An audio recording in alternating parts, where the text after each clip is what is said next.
I didn't see him. What are you looking so sad about, Jeff? I'm surprised. I mean, I'm really insulted. That's not right, what you just said. What do you mean, what I just said? I mean, I'm getting a drink of water. I'm late getting home, but you talking. I said something about the greatest heavyweight champ, man. I'm a hometown man, and you talking about Joe Louis, man. Joe Louis wouldn't be nothing for me. Joe, I tell you, Joe, do you think you would have stood a chance with me? Well, Clay, one time during my career, I've gone a bummer once too. I would have been a bum because compared to you.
What's happening, my people?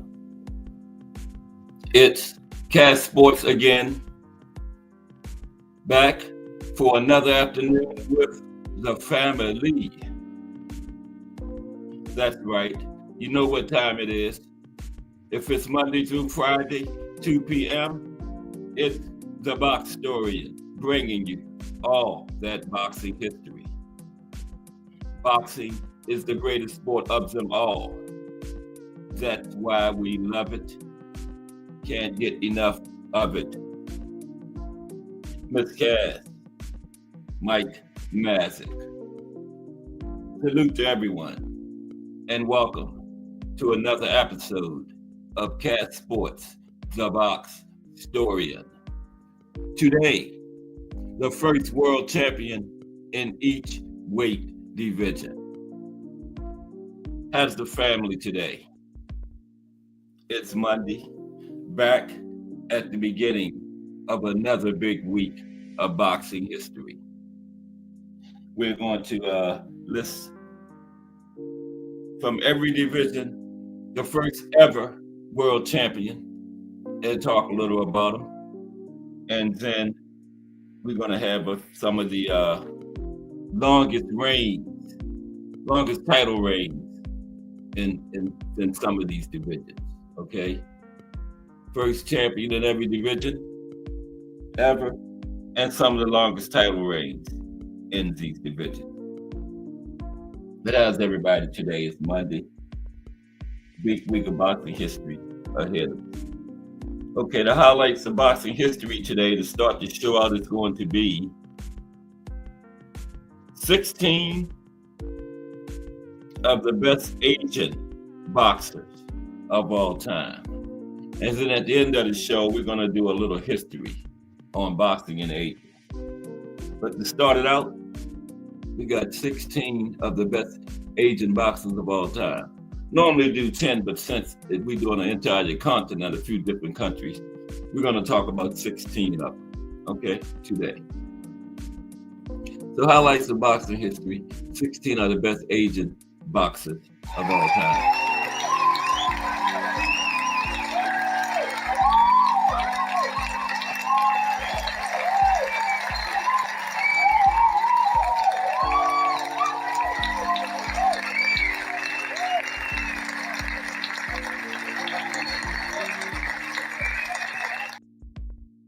Okay, let's get started with that. Okay. 16 of the best Asian boxers of all time. Now, as the world's largest and most populated continent, it should come as no surprise that Asia has produced more than its fair share of boxing greats. The Philippines, for instance, has a boxing culture every bit as deep and rich as the United States, the United Kingdom, and Mexico.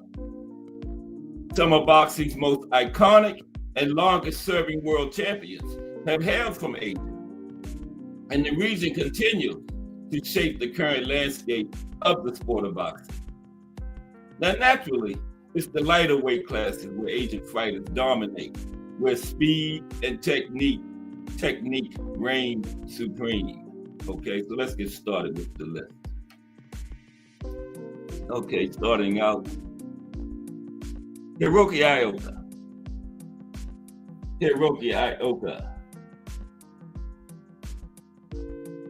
Now, Hiroki finished his career with 33 wins, 8 losses, 1 draw, 17 by the knockout route. Hiroki Ioka made history by becoming Japan's youngest world champion at 18 years old when he won the inaugural WBC mini flyweight title in 1987. That's 105. He later secured the WBA junior flyweight title in 1991, 108, showing his versatility across weight classes. Ioka has continued his legacy as a trainer, and his nephew, Kazuto Ioka, was a 4-division world champion. Okay, Kazuto Ioka, his nephew. Next,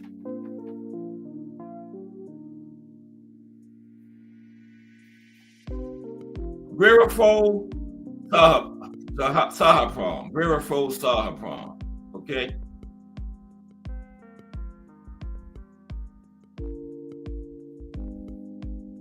He finished his career with 66 wins, 4 losses, 2 draws, 46 knockouts. Now, transitioning from a successful Muay Thai career, Virafol became a dominant force in boxing. He first claimed the WBA bantamweight title in 1995 and later held the WBC bantamweight title from 1998 to 2005, defending it 14 times. So he might make our list and later when we go to the longest reigns in boxing, okay? The Virafol, we might hear about him again. Virafol's powerful right hand and steadfast demeanor earned him recognition as one of Thailand's greatest boxers. Virafol Sahaprom. Next, we have Shoji Oguma. That's Shoji on the left. Shoji Oguma. Okay. Some of Asia's top fighters. Shoji Oguma. Now, Shoji finished his career with a record of 38 wins, 10 losses, 1 draw, 20 knockouts. Shoji Oguma's tenacity defined his boxing career, After winning the WBC flyweight title in 1974, he faced setbacks, but reclaimed the championship in 1980 by defeating Sean He Park.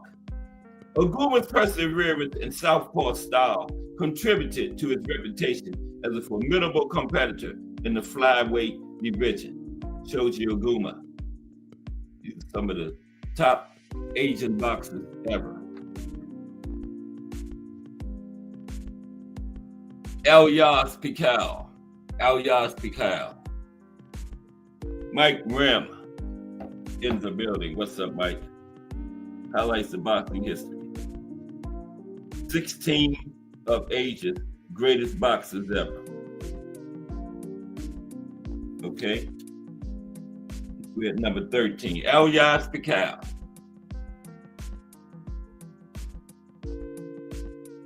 Finished his career 26 wins, 5 losses, 1 draw, 11 by the knockout route. A former IBF super flyweight champion, Pikal became Indonesia's first world boxing champion ever. He held the title 3 times during the 1980s and was known for his powerful left hook and resilience in the ring. Elias Pikal.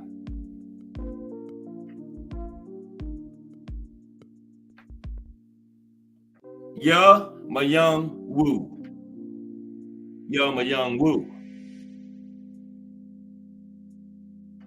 39 wins, just 1 loss, 14 knockouts. A 2-time WBA junior flyweight champion, Ya held the title for several years and made 17 successful defenses between 1985 and 1991. That's another one we might see when we get later in the show when we get to the longest reigns ever. We're gonna do after the first champion heavyweight division, we're gonna look at some of the longest reigns ever. And a couple of these guys on this list might be included. Now, Ya's technical skill and consistency earned him a place in the International Boxing Hall of Fame. That's right, Hall of Famer. Ya Mayung Woo. Okay. 16 of Asia's greatest fighters of all time. Yoko Gushikin. There's Yoko. Nice afro, Yoko. 24 wins, just 1 loss, 15 knockouts. Gushikin dominated the junior flyweight division from 1976 to 1981. Holding the WBA title and making 13 successful defenses. His aggressive fighting style and resilience in the ring made him a standout during his era. He might make the list for the longest reigns too. These Asian fighters had some long reigns. That's why they are some of the greatest Asian fighters of all time. Okay, now here he comes. I looked up how to pronounce his name, okay? I'm gonna take a shot at it. We talked about him before, old PW. Pongsalek Wongjong Cam. Okay? I looked it up on the pronunciation app. Okay. Pongsalek Wongjong Cam.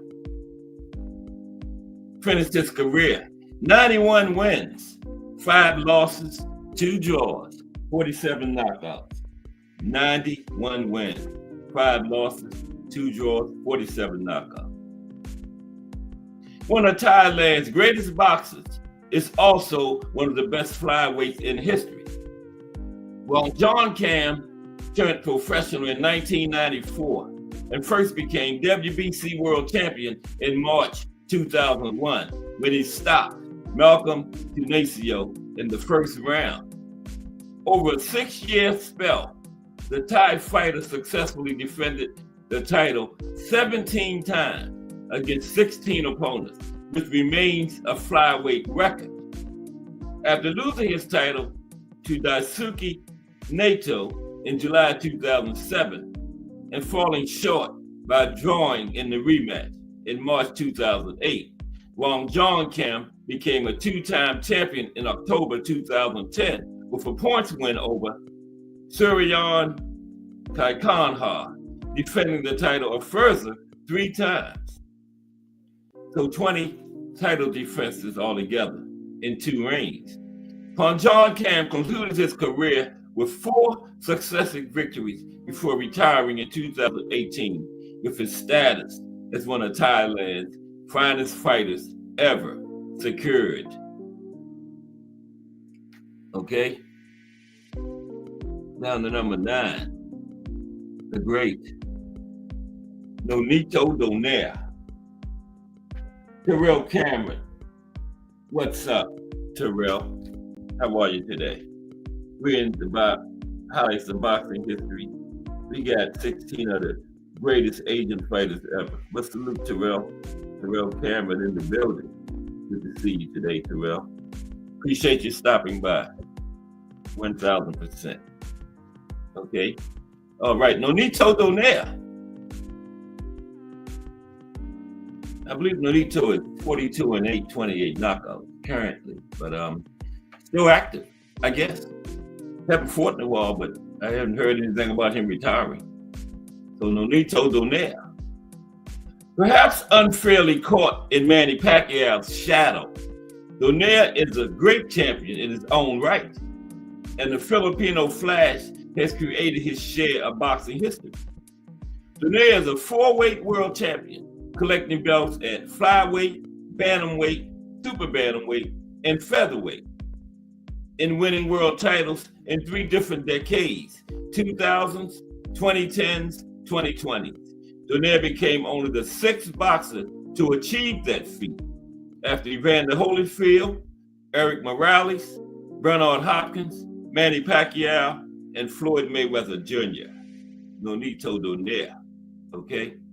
Winning world titles in 3 different decades. Only one of 6 to do that. Donaire went on a 30-fight winning run. A 12-year streak ended by Cuban legend Guillermo Rigondeaux. Okay? 30-fight winning streak in his career. Nonito Donaire. The legendary Nonito Donaire. Terrell says that's the real record, no doubt. Mm-hmm. Exactly, Terrell. Okay, next. Okay. Nonito Donaire. Next is Kosai Galaxy. It's Kosai. Just beat somebody. Now Kosai ended his career. 47 wins, just 1 loss, 41 knockouts. I gotta retrieve that knockout rate. 47 wins, 41 knockouts. That's a knockout rate of 87.2%. Not bad. Not bad at all. Kosai Galaxy. Okay. The Thai fighter carried vicious power and became WBA world champion in November 1984 after stopping Eusebio Espinal in the 6th round. Galaxy made 19 successful title defenses and retired as champion after his final fight in December 1991. 19 successful title defenses. Ring Magazine named Galaxy in the top 20 of its list of 100 greatest punchers of all time, and Thailand's #1 pound-for-pound boxer in history, Kosai Galaxy. That's high praise. Ring Magazine named him #1 of all time from Thailand. Galaxy was selected for the International Boxing Hall of Fame in 1999 and remains a hero for Thai fight fans to this day. Kosai Galaxy. Legendary Thailand fighter. What they call them? Thailandese? But he's from Thailand. I don't know. Thai. Yeah, legendary Thai fighter. Right. Okay. Next. Gabriel Flash Elorday. Gabriel Flash Elorday from the Philippines. Legendary. You know, that's why you just can't automatically put Manny as the best from the Philippines. You got Flash Elorday, And you got Pancho Villa. Pancho Villa was the first ever Philippine champion. He's coming up. Now, Flash Eladay ended his career with 89 wins, 27 losses, 2 draws, 33 by the knockout route. Nicknamed Flash for his speed and skill, Eladay was a star of the super featherweight division, first winning the lineal championship in 1960 and claiming the inaugural WBA and WBC belts in 1963. Eladay lost the title in February 1964 to Carlos Ortiz in the second defense, but became a 3-time world champion 5 months later and made 10 total successful defenses over 7 years, a super featherweight record. Okay? The third Filipino to be inducted into the International Boxing Hall of Fame, Eladay is recognized by the WBC as its greatest super featherweight fighter, Flash Eladay. Okay. Next is the great Pancho Villa. The great Pancho Villa. Pancho Villa. Let me check the chat real quick. Okay. Pancho Villa. Now, Pancho died young, but he still had 85 fights, 77 wins, died like 23 years old, something like that. 77 wins, 4 losses, 4 draws, 22 knockouts. Villa is regarded as one of the greatest Filipino fighters in history and might have gone down as one of the all-time greats had tragedy not struck. Active between 1919 and 1925, just 6 years, 85 fights, okay? Active between 1919 and 1925, Villa was the first Asian boxer to win the flyweight world title and first world champion from the Philippines at any weight when he defeated Jimmy Wild in June 19.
Okay.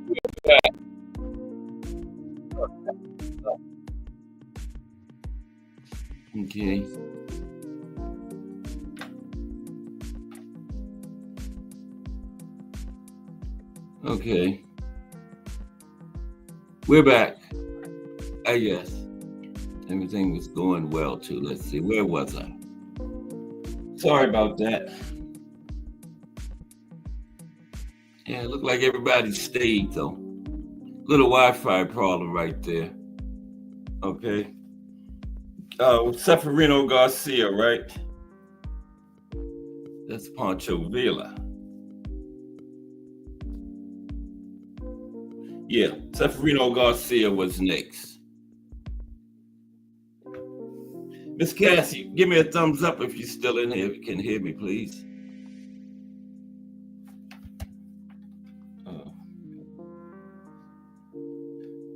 Testing. 4, 5, 6, 7, 8, 9.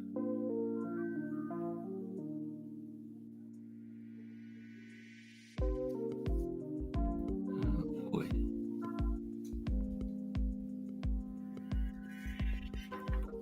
Can everybody hear me? Can somebody give me a thumbs up, please?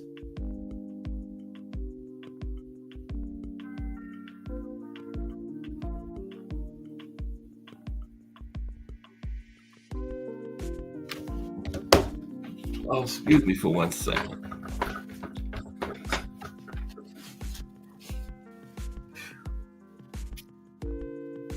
Can you see if you can hear me? I'm gonna have to start doing it. Can you see if you can hear me? This dumbass Wi-Fi. I'm gonna have to start doing it from another room. You didn't ever go out in there, right? Okay. Okay, thank you.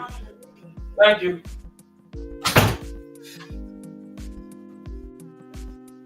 Okay, I'm back. Okay, let's continue. Okay. A minor setback. They can't hold us back though. We're gonna get it in. Seferino Garcia is next. It's Seferino. Okay. Seferino had 121 wins, 30 losses, 14 knockouts, 14 draws, 77 knockouts, a lot of draws. Okay. Sorry about the technical difficulties, but yeah, it seems like the Wi-Fi just goes out in this one room.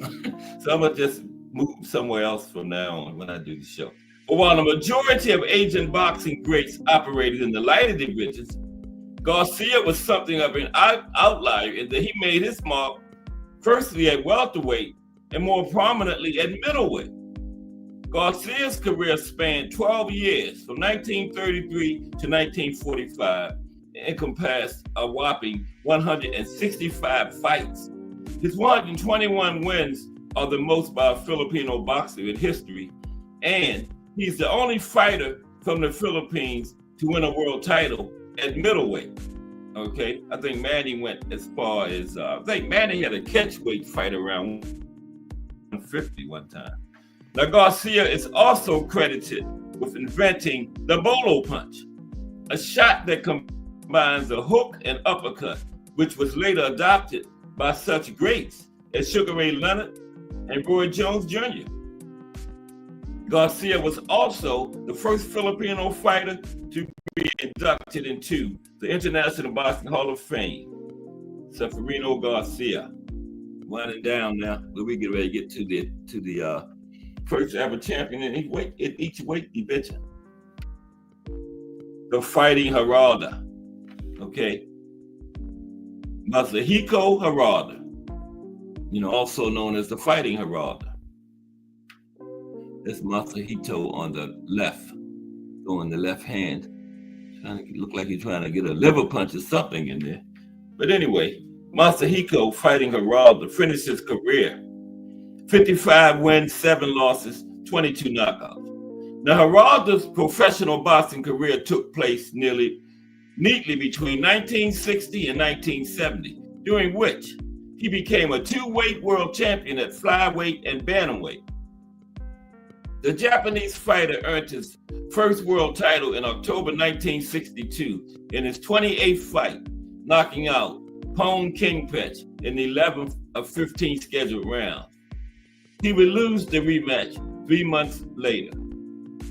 However, 3 years later, Geraldo was king of the ring once again, this time at bantamweight, after a split decision win over the previously undefeated Ida Joffre to win the WBA and WBC titles. Geraldo made 4 successful title defenses, including in a rematch with Joffre, which forced the Brazilian into temporary retirement. Upon losing his belt to Lionel Rose in February 1968, Geraldo fought twice more for world titles, but lost on both occasions, including in his final fight in January of 1970.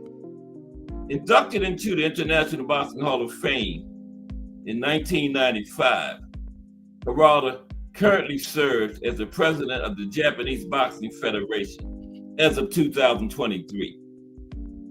Okay, final 3. Chris John. Chris John finished his career 48 wins, just 1 loss, 3 draws, 22 knockouts. A dominant featherweight force, Indonesia's Chris John held the division's WBA title for 9 years and made 16 title defenses, making him the second longest champion in featherweight history. He first became world champion in June 2004 with a decision win over Osamu Sato. A notable win during his lengthy reign was Juan Manuel Marquez. Okay, got to win over Juan Manuel. The Dragons' run ended in December 2013 with a 6-round retirement defeat to Simpaway Betyeka, after which he announced his retirement. It was the only loss of his professional career. John was Indonesia's 4th ever world champion and arguably the country's greatest. Okay, number 2, still active. There's Chris John again. Must have hit something. But still active. But at number 2, that's the greatest Asian fighter of all time, the Monster, Naoya Inoue, the Monster. Started his career in 2012 to the present. The Monster. I believe he's 29-0, right? 26 knockouts.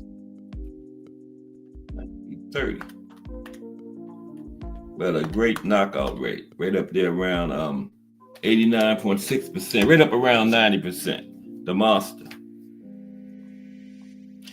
The Japanese fighter, appropriately nicknamed the Monster, is one of the present-day pound-for-pound superstars. Inoue has been a world champion since his 6th professional fight, when he won the WBC junior flyweight title in April 2014, and has gone on to become the first and only boxer to win the undisputed championship at super bantamweight. And he was also the first in the 4-belt era to hold all the major world titles at bantamweight between 2019 and 2023. Inoue has stopped 26 of his 29 opponents. I think it might be 27 or 30. Having fought predominantly in Japan, Inoue is already one of the biggest stars, not only in Asia, but in global boxing. And of course, number 1, best of all time from Asia, has to be the Pac-Man, Manny Pac-Man Pacquiao. Manny Pac-Man Pacquiao, greatest Asian fighter of all time. Finished his career 62 wins, 8 losses, 2 draws, 39 knockouts. Asia's greatest boxer is one of the finest fighters the sport has ever produced. Pacquiao's records and achievements are long and plenty. The Filipino is the sport's only 8-division world champion, winning 12 major world titles. In July 2019, at the age of 40, he became the oldest welterweight world champion in history. Pacquiao was involved in several career-defining rivalries. He fought Mexican great Juan Manuel Marquez, Eric Morales, Timothy Bradley, Marco Antonio Barrera twice, and Floyd Mayweather Jr. When Pacquiao officially hung up his gloves, his place in boxing history was firmly secured. There you have it, the 16 greatest Asian boxers of all time. Okay, now let's get to the show. The first world champion in every weight division. Starting at heavyweight, all the way down to minimum weight, 105. Minimum weight, straw weight, mini flyweight, whatever you want to call it. But that's what we're doing today. Let's get into it. Okay. Let's see what's going on in the chat real quick. Okay. Appreciate everybody that's stopped by today. Okay. The first world champion in each weight division. Okay. Now in boxing, a little bit about weight classes first.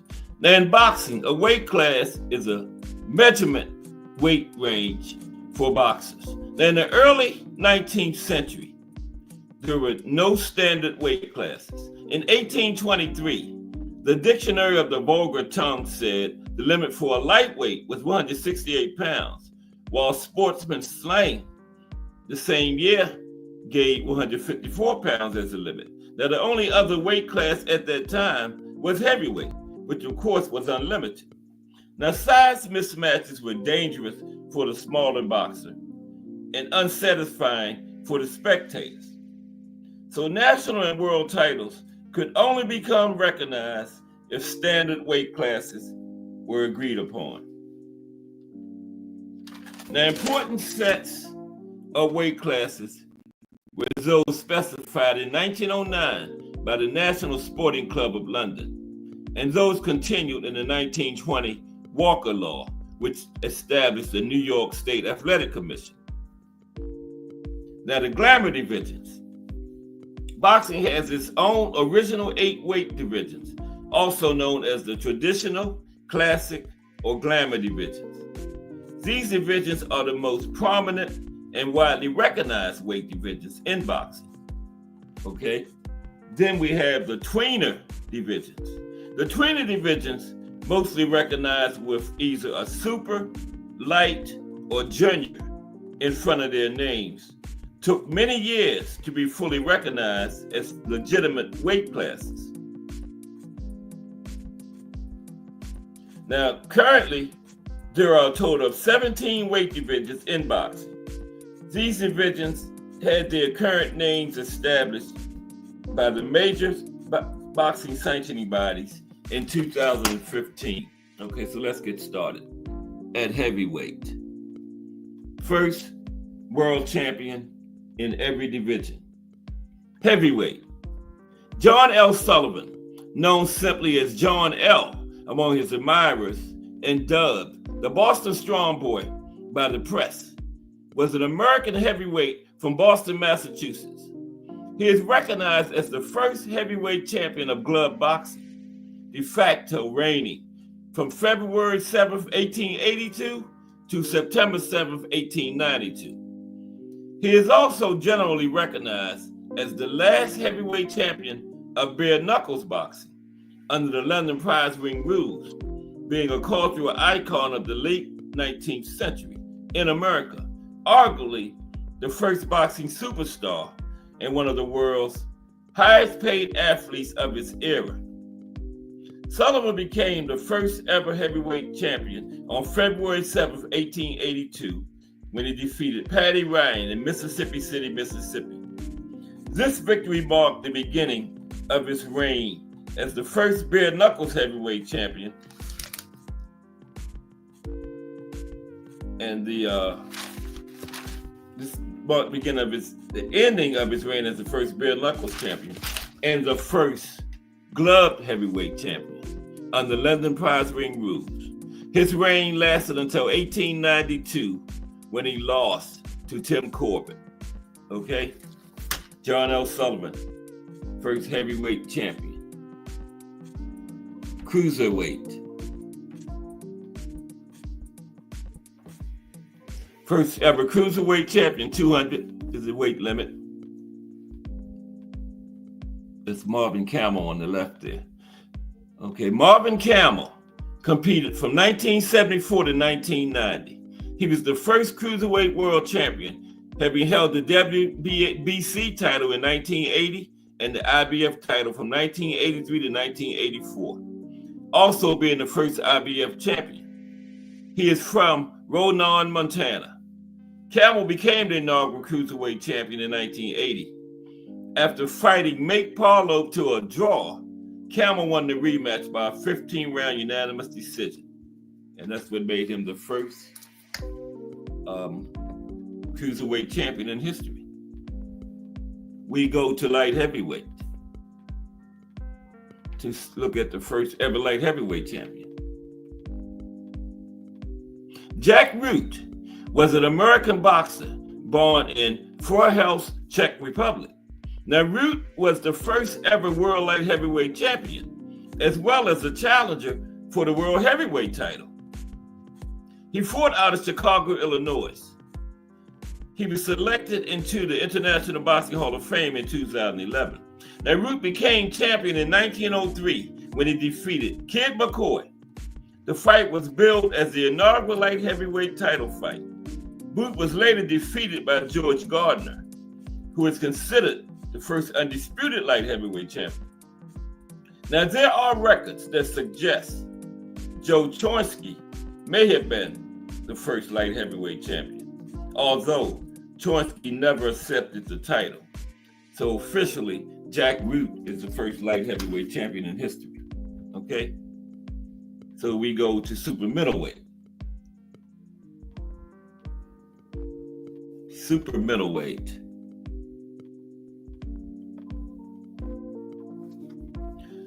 Uh, 168. Light heavyweight 175. Super middleweight 168. Murray Sutherland is a former Scottish boxer from Edinburgh, Scotland. He competed in the super middleweight division. He was boxing's inaugural, lineal, and first undisputed world super middleweight champion, having won the inaugural IBF version in 1984. Sullivan is also a successful boxing trainer, having trained well-known boxers such as Eric Esch, more well-known as Butterbean, and he also trained Rocky Gannon. Now, Sutherland became the first officially recognized super middleweight champion on March 28, 1984, defeating Ernie Singletary by a 15-round unanimous decision. Now, while there were earlier fights for the title, Sullivan's victory is considered the first internationally accepted championship. Murray Sutherland, first super middleweight champion. Where do I have Murray Sullivan on there twice? Okay. We go to middleweight. This is the first champion ever in each weight division. Middleweight, 160. Okay. Got to keep up with the chat here. Nobody came in. Okay, let's continue. First champion at middleweight, 160. Now, John Edward Kelly was an Irish-born American boxer from Kildare, Ireland. He was better known as Nonpareil Jack Dempsey. Now, this is not the heavyweight Jack Dempsey. This is the first original Jack Dempsey. Okay, he was known as Nonpareil Jack Dempsey and was the first title holder of the World Middleweight Championship. He held that title from 1884 to 1891, 7 years. He was nicknamed Nonpareil because of his reputation of being unbeatable. Jack Nonpareil Dempsey won the middleweight championship by knocking out George Full James in 1884. Now, prior to this, in 1867, Tom Chandler won the first middleweight championship fight in the bare knuckle era against Junior Harris, becoming the American middleweight champion. But in the glove era, it was Jack Nonpareil Dempsey at middleweight. Okay. All right. Junior middleweight. We're down to junior middleweight.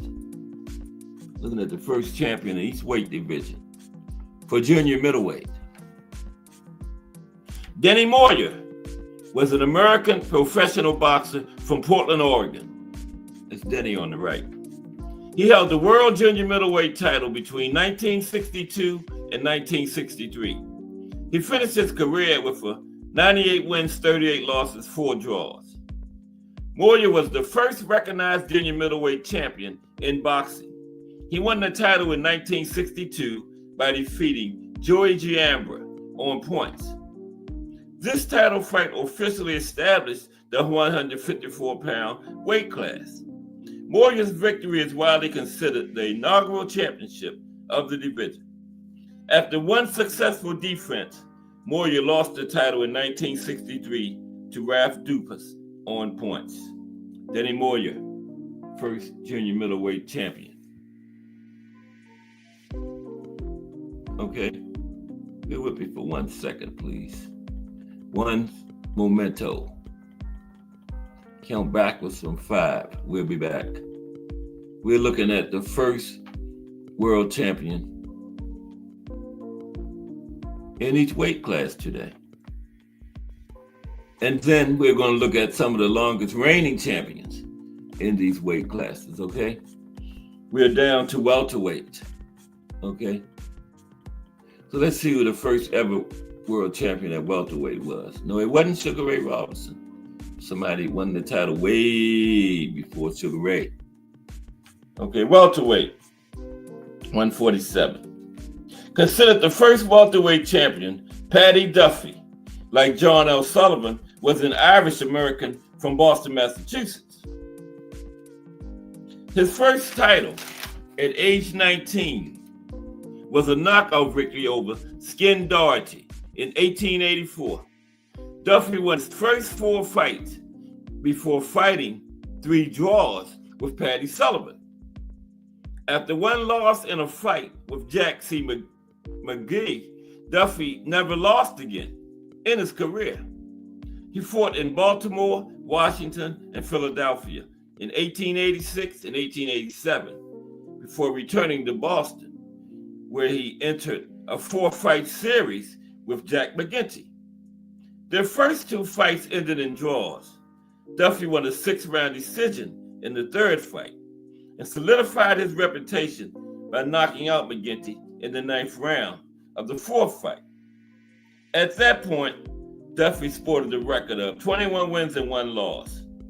He became the first welterweight champion in history in 1888. At that time, the division's weight limit was 142 pounds. His opponent was Tom Meadows, the Australian welterweight champion. Okay, welterweight, Australian champion. Now the two battled for 45 rounds before Duffy won on a foul. And Duffy never fought again and died in 1890 at the age of 25. Now, after Paddy died, the weight division became dormant and did not come to prominence again until December 1892, when mysterious Billy Smith and Danny Needham fought for the vacant title. Okay, but the first champion at welterweight was Paddy Duffy. Okay, junior welterweight, 140. First champion at 140. That's him on the right. Pinky Mitchell was an American boxer from Milwaukee, Wisconsin, who became the first champion in the junior welterweight division in 1922. He held the title until 1926. In his impressive career, he fought Oakland Jimmy Duffy and champion Rocky Kansas, James Reed, James Red Harry, Benny Leonard, Lou Tendler, Jack Britton, Mushy Calhoun, and Joe Dundee. Now, Mitchell became the first champion of the welterweight division in 1922. He was awarded his championship by a vote of the readers of the Boxing Blade magazine. Yeah, awarded this title by the readers of this magazine. Yeah. Okay, now we go to lightweight. First champion at lightweight, 135. Pretty hot division right now, currently, in 2025. Excuse me for a minute. 135. I got to put this window up. I am burning up. Ah! Excuse me for 1 minute. Wow. Bear with me for a second. I'm knocking stuff down. My bad. Okay. I'll put that right there for the time being. Okay, we're back. I ain't gonna tell y'all what I knocked down. Okay, lightweight. 135. Jack McAuliffe was an Irish boxer from Cork, Ireland. He fought mostly out of Williamsburg, Brooklyn. Nicknamed the Napoleon of the Ring, McAuliffe, one of only 15 world boxing champions to retire without a loss. He was the first boxer to hold a world lightweight championship. He held that title from 1886 to 1893 for 7 years. He was also the first European boxer to retire as an undefeated world champion. McAuliffe became the first lightweight world champion on October 29, 1886, by knocking out Bill Frazier. He got his nickname, the Napoleon of the Ring, due to his short 5'6" stature. First lightweight champion, Jack McAuliffe, the Napoleon of the Ring. Okay, junior lightweight. Bruce Gass, boxing, jazz, and more. Salute, Bruce Gass. We're looking at the first champion for each division today, Bruce. We down to junior lightweight. Let's salute Bruce Gass. Boxing, jazz, and more. Okay, junior lightweight. First champion at junior lightweight. Let's see.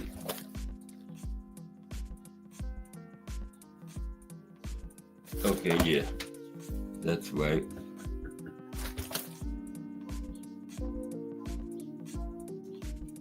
Okay, yeah, junior lightweight. Here we go. That's him. 130. Johnny the Scotch Wop Dundee. That was his nickname. Johnny the Scotch Wop Dundee was an American featherweight and the first world junior lightweight champion boxer. Okay? He competed from 1910 to 1932, 22-year career. He was inducted into the Ring Magazine Hall of Fame in 1957 and the International Boxing Hall of Fame in 1991.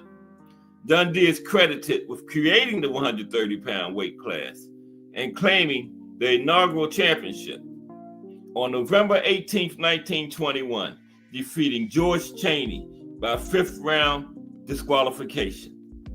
Okay, Johnny Dundee, first junior lightweight champion. Nah, featherweight, I couldn't find a picture for him, so yeah. Put some gloves up there. Featherweight 126, couldn't find a picture, I tried. The first officially recognized featherweight boxing champion was Nobby Clark, N-O-B-B-Y, Nobby Clark, when he defeated Jim Elliott in 1860. Now, while the division was established in 1860, it didn't gain wide acceptance until Ike Ware won the title in 1889 by defeating Frank Murphy. Now, in the United States, the featherweight division's weight limit fluctuated initially, with George Dixon, another early champion in the division, eventually moving the limit to 120 and 122 pounds before it was officially fixed at 126 pounds in 1920.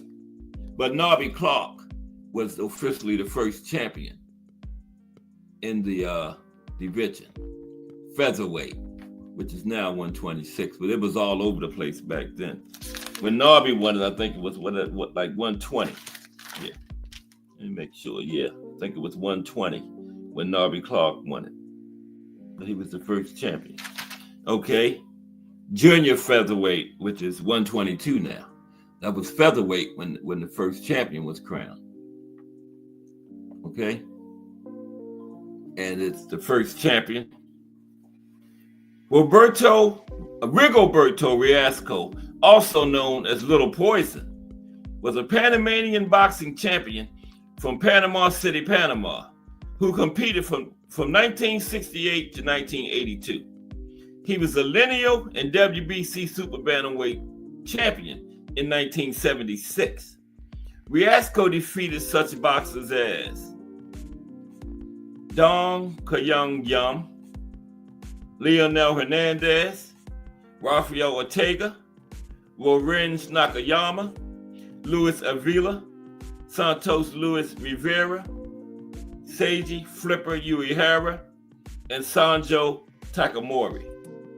Rigoberto Riasco is recognized as the first champion in the junior featherweight division, which is also known as the super bantamweight division. Riasco won the WBC title in 1976 by defeating Lorenz Nakayama by eighth round stoppage in April 1976. Some historians recognize Jack Wolf as the division's first champion. He defeated Joe Lynch in 1922 to claim the title.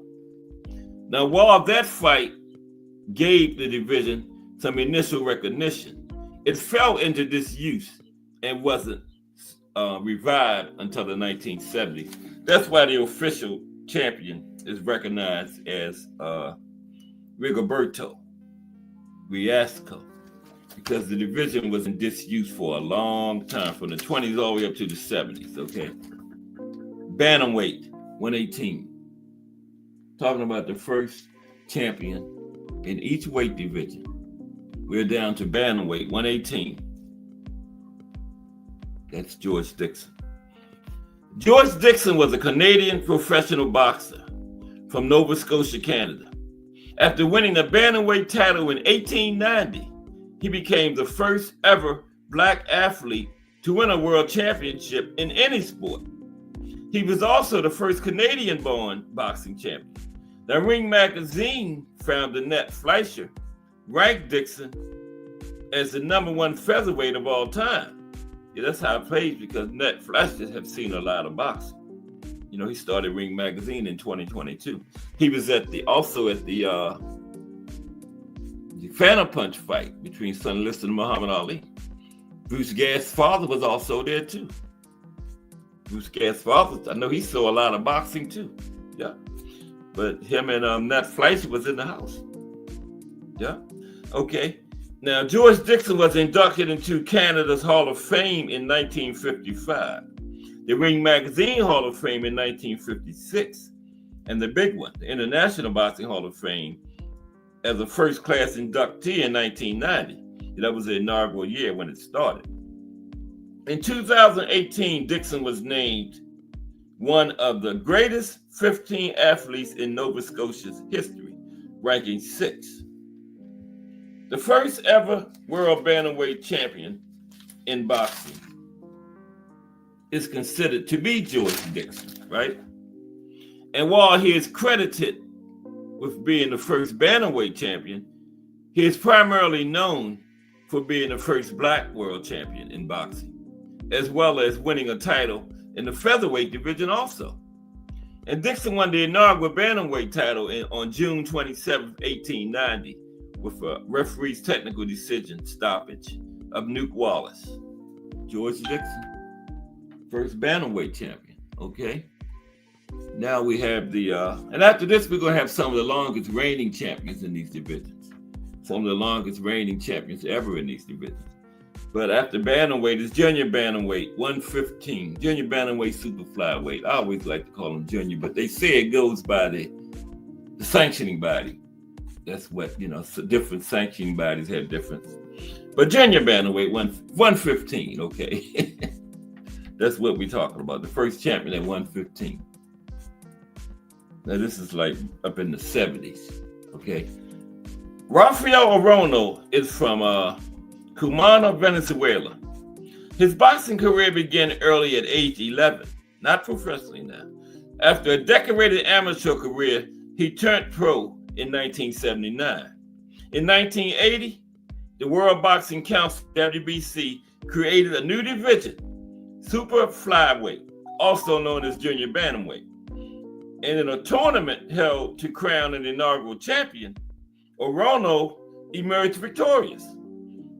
On February 2nd, 1980, Orono defeated Seong Hoon by a 15-round split decision to win the inaugural Junior Bantamweight World Championship. That was a tournament they held to crown a champion.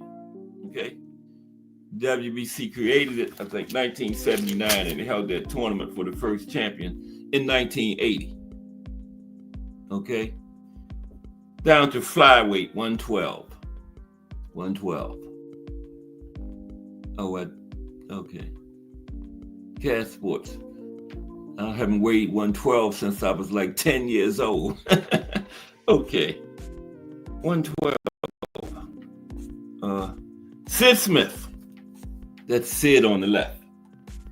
Now, Sid Smith was an English boxer from London, England. He competed as a pro from 1907 to 1919, 12-year career. He was the first officially recognized BBFC British flyweight champion, holding the title from 1912 to 1913, and was also recognized by the International Boxing Union as the world flyweight champion in 1913. And Smith is the first official flyweight world champion in boxing. He was declared champion in 1911, and his fight with Eugene Creaky in 1913 was the first international flyweight championship fight. Smith won the fight by a 20-round unanimous decision. Now, Jimmy Wall also gained recognition as a world champion in the flyweight division, particularly in America after 1916. Okay? Two more to go. Junior flyweight, which is 108. 108. And that was Franco Udella. That's Franco. First champion at 108. Junior flyweight. Franco Udella was an Italian boxer and former world champion from Cagliari, Italy. Udella turned pro in 1972 and won the newly created WBC Junior Flyweight Division Championship in 1975 with a disqualification win over Valentin Martinez in the 12th round. That win made Udella the first ever junior flyweight champion in boxing history. He was then stripped of the title in August 1975 for failing to defend against Paraguayan Rafael Lavera. And get this, Lavera had never fought a professional fight. And that's who Udella got stripped for not fighting, against this guy that had never made his professional debut. I guess Udella was just like, it's not even worth fighting him, but he got stripped. So the WBA also crowned its first champion in 1975 when Jaime Rios defeated Rigoberto Marcano by 15-round decision. But Udella won the WBC belt before that, so that made him officially the first champion. Now, him and Rios won their titles the same year, but Udella was a few months earlier. So he's officially the first junior flyweight champion because he beat Rios by a few months. There's that Cash Sports guy again. Okay, finally, at minimum weight, 105. Kyung Yun Lee is a former South Korean professional boxer from Bangwa. Wait a minute, South Korea. Okay? Yeah, South Korea. He is the first boxer to win world titles in the minimum weight division. Now, Lee held the lineal minimum weight title from 1988 to 1989 and the IBF minimum weight title in 1988. Now, Lee became the inaugural minimum weight champion in June 1987 when he knocked out Masahiro Kawakami. Now, although the division was introduced at the 1968 Olympics as light flyweight, it wasn't officially recognized by the major sanctioning bodies until the IBF title fight between Lee and Kawakami in 1987. But it was an amateur weight class since 1968 in the Mexico City Olympics. Okay, so there you have it. Those are the first champions in all 17 weight divisions. So now let's look at some of the longest reigning champions in these divisions. I don't have every division. I did that at one time, but I got 13 of the longest reigning champions in some of these divisions, okay? Let's take a look at that. Some of the longest reigning champions. Damn, I gotta put this window back down. Now I'm cold. Okay, but let's look at that. How's everybody today? It's Monday. We are back at the beginning of another week of boxing history. Let me put this window back down right quick. Check the chat. Okay. Yeah, I don't know what's up with my lights lately, but yeah. Oh man, I can't get the chat. There we go. Okay, I'm gonna put this window down. I done got cold. Miss Cass, don't turn the heat on. Miss Cass will turn that heat on in a minute. 85 degrees outside, so you had the heat on.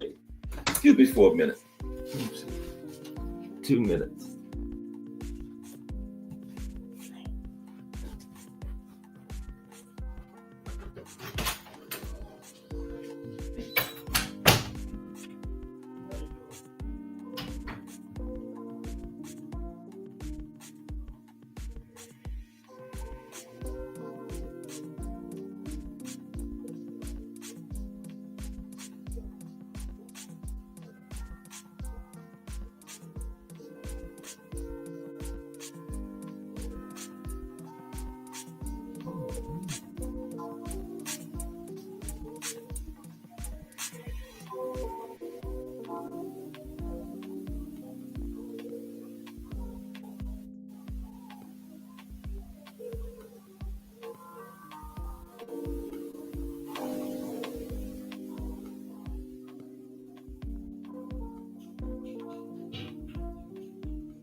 Okay, I got that taken care of. I'm back.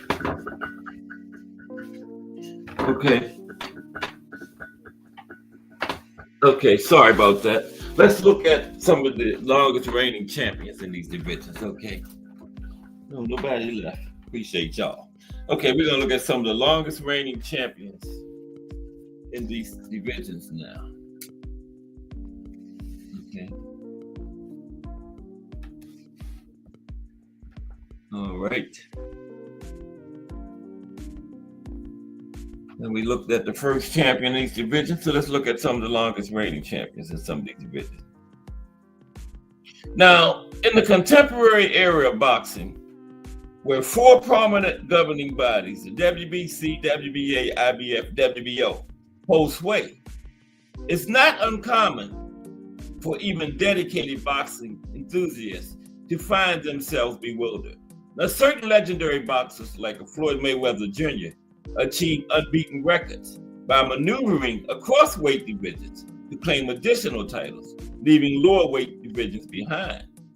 Now, conversely, some fighters chose to remain within their weight class and embarked on iconic championship reigns marked by numerous successful defenses against all challenges. Let's look at some of those people that didn't jump up and down through the weight classes, that stayed in their divisions for a while and embarked on numerous championships against all challenges.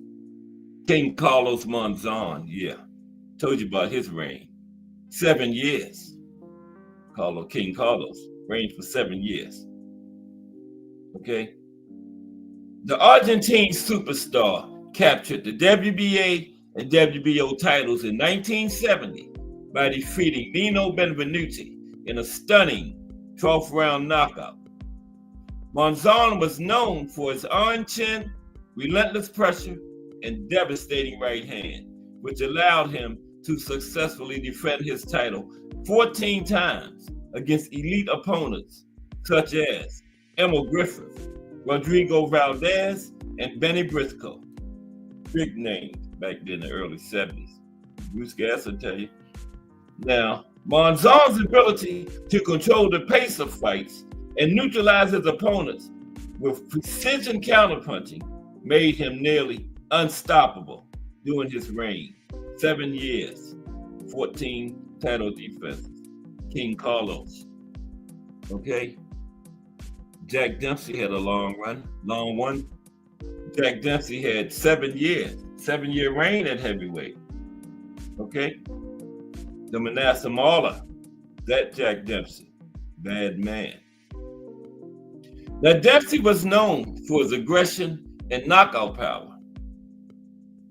He successfully defended his title against formidable challengers like Georges Carpenter and Louis Firpo, but his decision to take a 3-year hiatus from the sport ultimately cost him. In 1926, he lost the championship to Gene Tunney before the famous long count rematch in which Dempsey knocked down the champion. You know, about the long count fight, he wouldn't go to the neutral corner. That was the first fight where they had the neutral corner, so you're probably confused, right? But anyway, despite losing his title to Tunney in the rematch, Dempsey's popularity endured and even grew among the American public at the time. Yeah, that's when boxing first became a mainstream sport in the 20s, and Jack Dempsey was a big part of it. Yeah. Married starlets. Jack Dempsey, plural. Okay, Larry Holmes. We talking about some of the longest title reigns of all time. Larry Holmes, the Eastern Assassin, reigned for 7 years. Had a 7-year reign, Larry Holmes. Now, Larry Holmes cemented his place in boxing history with one of the longest and most dominant heavyweight title reigns. His reign was defined by consistency and technical mastery in the ring, though he often struggled to gain the public adoration of his predecessors. Yeah, very underrated guy. Still to this day. Now, Holmes finally lost his belt to Michael Spinks in 1985, bringing an end to a near unmatched era of heavyweight supremacy.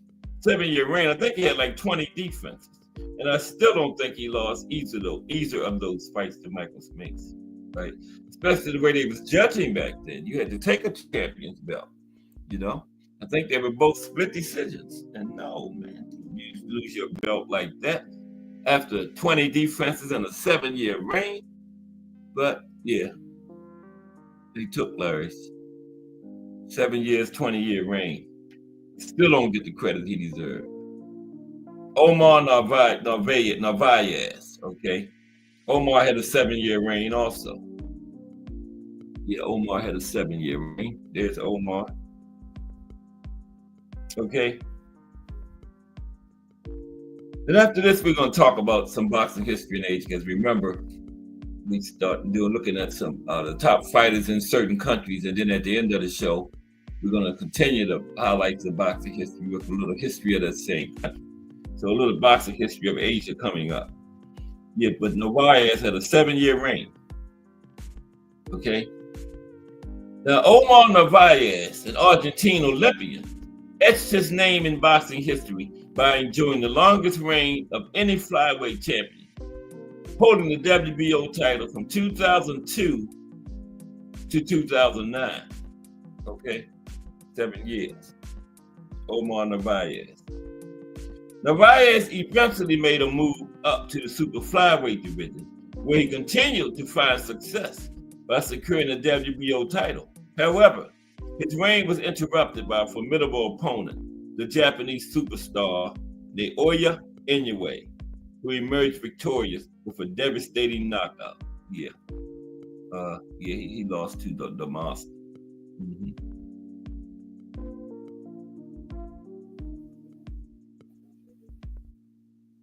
Yeah. Yeah, the monster.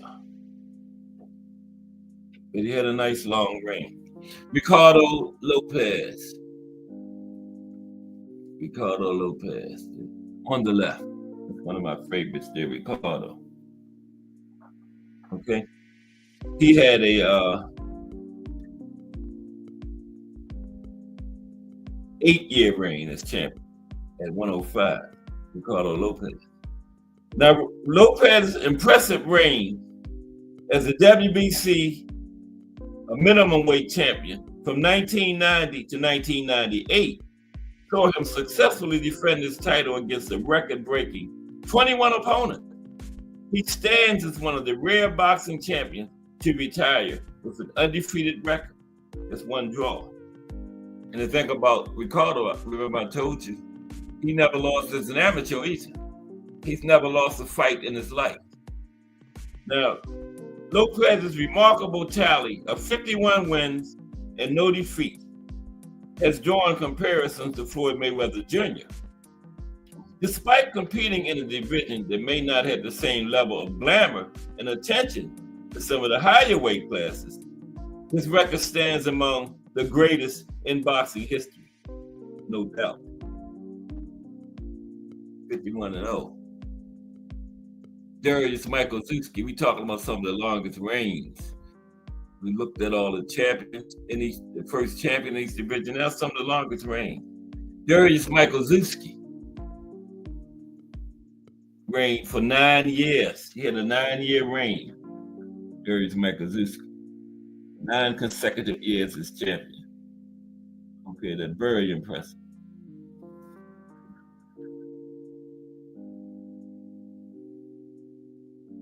Darius Michael-Zewski, during his remarkable WBO light heavyweight title reign, achieved a tenure that ranked second only to Archie Moore in terms of its duration. Archie had 10 years, remember. Michael-Zewski's reign stretched an impressive 9 years and 1 month, making it one of the most enduring in the history of the sport. Now, throughout this period, Michael-Zewski accomplished 23 successful title defenses, outclassing notable opponents such as Virgil Hill, Ontel Griffin, and Graciano Racchigiani between 1994 and 2003. Racchigiani's no, that's who he beat. That's who he beat. Michael-Zewski's achievements are impressive, despite not garnering widespread international fame due to never fighting Roy Jones Jr. and rarely fighting outside of Germany. Yeah, that's what hurt him. You know, he never fought. He always wanted to fight in Germany. When it came to the States more, he would have been got more recognition. Next is Archie Moore.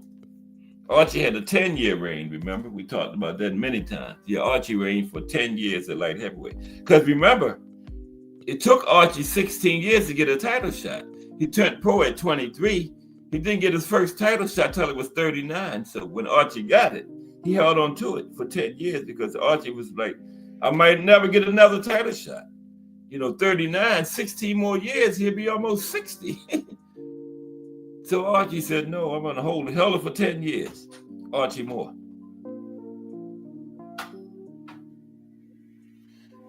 Now, Archie Moore, an American boxing legend, is celebrated as one of the pound-for-pound greats in the sport of boxing. He achieved the distinction of being the longest reigning world light heavyweight champion in boxing history, maintaining his championship status for almost a decade. And that stands to this day. I call it 10 years. He had officially 9 years and 4 months. Okay, 9 years, 4 months. Still the longest at light heavyweight. Because the second man, Michael-Zewski, had what was Michael-Zewski's?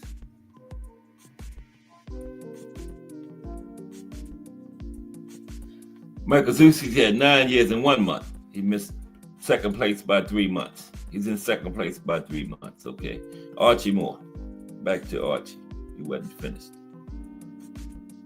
Now, remarkably, Moore's path to a title shot took 16 years due to being avoided by the champions at the time, making his eventual title reign all the more impressive. Now, at the age of 39, with over 160 fights to his name, he secured a championship win by defeating Joey Maxim in a grueling 15-round fight. 39 years old with 160 fights already before he got his title shot. That's just crazy. Wow. Now, notably, at the age of 41, Moore made a bold move to challenge Rocky Marciano for the world heavyweight title, suffering a defeat in a close fight. Nevertheless, he continued to excel in his original division and remained its champion. He defended his belt for the last time, avenging his loss against Giulio Rinaldi in 1961, leaving a lasting legacy in the world of boxing. The legendary Archie Moore. Yeah, Archie had quite a reign. 10 years, and he had 160 fights before he got his first shot. Incredible boxer. We're looking at some of the longest title reigns in boxing history. And next, we're going to look at some of the history of boxing in Asia, which was the highlights of boxing history was to look at some Asian boxers. But next is Vladimir Klitschko. Vladimir had 9 years, 7 months. Okay. Now, Vladimir actually got the longest reign at heavyweight because he actually had the title longer than Joe Louis, but Joe Louis had the longest consecutive reign. Vladimir was broken up into 2 separate reigns. Let's talk about it. Vladimir Klitschko's place in boxing history is solidified by his remarkable records, including the longest heavyweight title reign ever, extending over 12 years, but it was broken up into 2 reigns, right? But he had the belt the longest time. Now, his singular title reign persisted for nearly a decade, during which he achieved incredible feats. Klitschko first ascended to the WBO championship status in 2000, securing the title with a win over Chris Bird. However, his reign was briefly interrupted as he lost the title 3 years later in an unexpected upset defeat at the hands of Corey Sanders. Nonetheless, Klitschko staged a triumphant comeback by reclaiming the championship with a second victory over Chris Bird when he was 30 years old. Then he proceeded to successfully defend his title against 18 formidable opponents. It wasn't until 2015 that he relinquished his unified titles, conceding them to Tyson Fury, marking the conclusion of a remarkable chapter in his boxing career. Yeah, that second one was the 9 years, right? He had it for 3 years earlier. Then he lost it. Then he went on another 9-year reign, making him the longest heavyweight title for the longest period in history. Joe Louis is just the longest consecutive. Okay. Chris John, talking about some of the longest title reigns in history. Chris John, 10 years. Chris John had a 10-year reign. Okay. Now, Chris John, the Indonesian boxer, is renowned for his exceptional reign as the WBA featherweight champion, a title he held from 2004 to 2013. During his tenure, he impressively defeated 16 opponents, showcasing his mastery in the featherweight division. It's notable that despite his considerable success, he did not gain widespread fame in the Western boxing world, primarily due to the majority of his fights occurring in his home country, right? Indonesia. Yeah, just like Michael Zewski. You know, Michael Zewski fought primarily in Germany. When it came to the States, more just like John, he would have got more recognition. Simple as that. You know, it just is what it is. Now, John's remarkable championship run came to an end in 2013 when he experienced the first loss of his career, conceding his title to Simpaway Vietka, marking the end of his career. Yeah, he only had that one loss. Once he took that loss and lost his title, he retired. Chris John, but he had a 10-year reign. Bernard Hopkins. B-Hop had a 10-year reign, 10 years, 2 months. Bernard Hopkins. Bernard B-Hop, the executioner. Bernard B-Hop / the executioner / the, what's the other one? Alien, yeah. He had like 3 nicknames. The 10-year reign. Now, Bernard Hopkins holds the distinction of being the longest reigning middleweight champion in the history of boxing. Hopkins initially ascended to world champion status by clinching the vacant IBF middleweight title in 1995. Over the course of more than a decade, he notched an impressive 20 title defenses against 17 different opponents. Didn't Triple G have 22? I think it might be a tie at middleweight. I got to check that, but I think Triple G had 20 also. But Hopkins had 20 title defenses against 17 different opponents. Impressive. Notably, B-Hop's legacy is further polished by a significant victory over legends in the sport, including memorable triumphs against the likes of Oscar De La Hoya and Felix Trinidad, solidifying his status as one of the middleweight division's all-time greats. Bernard Hopkins. Great reign. 20 title defenses against 17 different opponents. Joe Calzaghe. He also had a 10-year reign. Might as well say 11 years. He reigned for 10 years and 11 months. So I round that off to 11 years. Okay, Joe Calzaghe. Calzaghe remained undefeated throughout his illustrious career and holds the distinction of being the longest reigning super middleweight world champion in boxing history. He secured and held the WBO title for an impressive span of over a decade, 11 years, 11 months, triumphing over 20 formidable opponents during his tenure. In 2007, this Welsh pugilist moved on from the super middleweight division, sealing his reign with a victory over Mikkel Kessler, great German fighter. Stepping up to light heavyweight, Calzaghe continued his winning ways, notably defeating Bernard Hopkins to claim the ring light heavyweight title. He also successfully defended this title against the formidable Roy Jones Jr.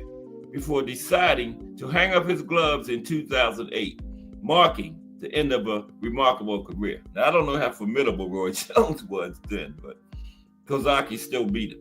But I don't know how formidable he was, but Calzaghe beat him. So, hey, on BoxRec, it don't say nothing about how old Roy Jones was. It just says he's a victim of Joe Calzaghe's, okay?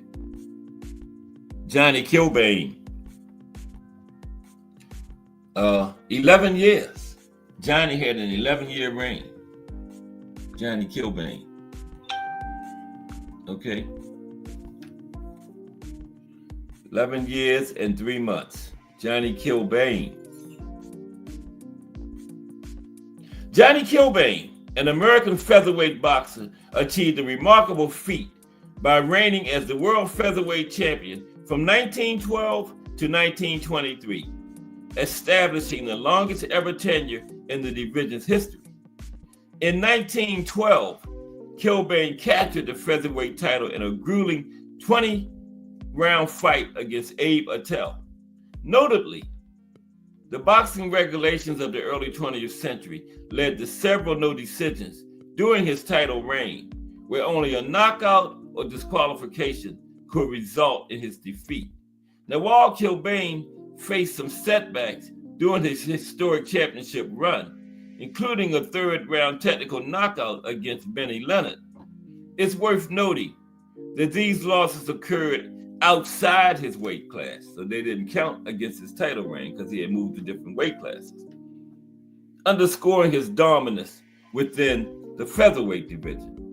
because Benny Leonard, we went up to lightweight to fight him. We didn't have no super featherweight or anything. So he was still featherweight champion. So those that lost to Benny Leonard at lightweight didn't count against his title reign at featherweight because it wasn't at featherweight, right? And finally is Joe Louis. Joe Louis, 11 years, 8 months. A lot of people call it 12 years, but 11 years, 8 months for the Brown Bomber, Joe Louis. Now, Joe Louis holds the distinction of the lengthiest championship reign in the entire history of boxing. His remarkable record includes a run of 26 consecutive title defenses, an unparalleled feat across all weight divisions. Louis ascended to the championship throne at the age of 23, securing the title with a knockout triumph over James J. Braddock.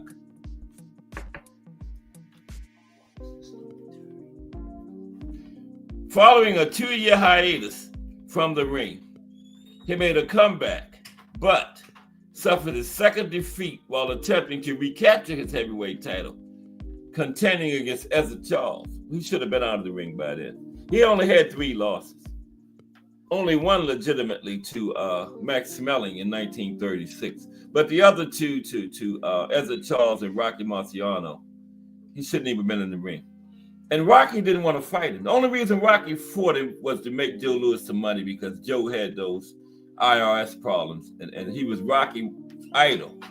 And the only reason Rocky Marciano fought Joe Louis was to help Joe Louis get another payday because Rocky did not want to fight him, right? And so, but anyway, yeah, those were the 3 losses: Max Schmeling, Ezra Charles, and Rocky, when he shouldn't even have been in the ring. But anyway, where was I? Yeah, Ezra Charles. Now, Louis's illustrious career came to a close after an 8-fight winning streak, culminating in a loss to Rocky Marciano. Yeah, that was the fight where Rocky, he was helping Joe get another payday because he had some financial problems, right? Yeah. But there you have it. 13 of the longest reigning reigns in boxing history. Thomas Hill in the building.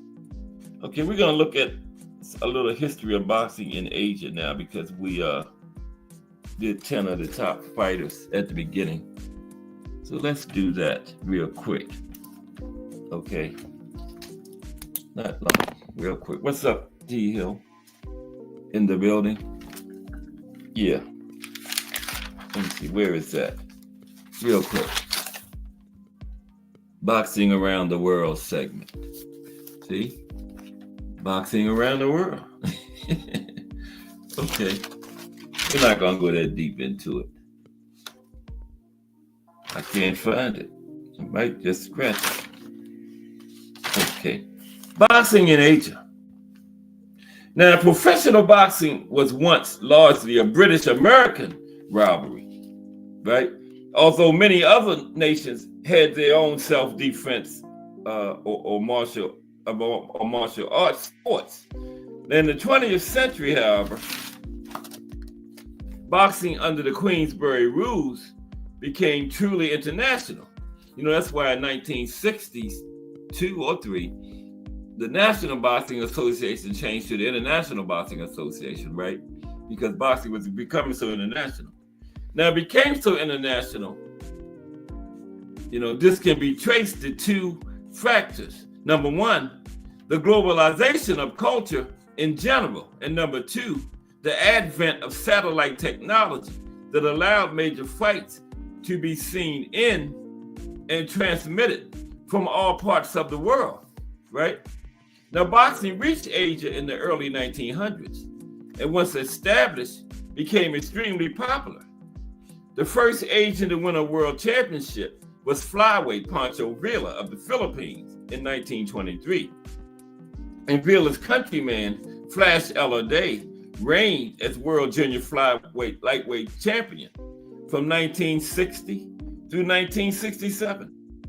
And a high point of professional boxing in the Philippines came on October 1st, 1975, when a fight referred to as the Thriller in Manila Muhammad Ali defeated Joe Frazier in Quezon City in the Philippines, right? And the Philippines became the center of the boxing universe during the first 10 years of the 21st century, when native son Manny Pacquiao set a record by winning world championships in eight different weight classes. And he was widely considered to be the best pound for pound fighter in the world during that decade. Yeah, no doubt.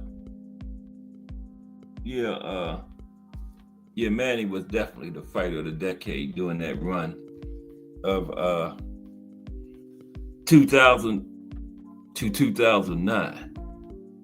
Okay, let me see. So let me put the link in here.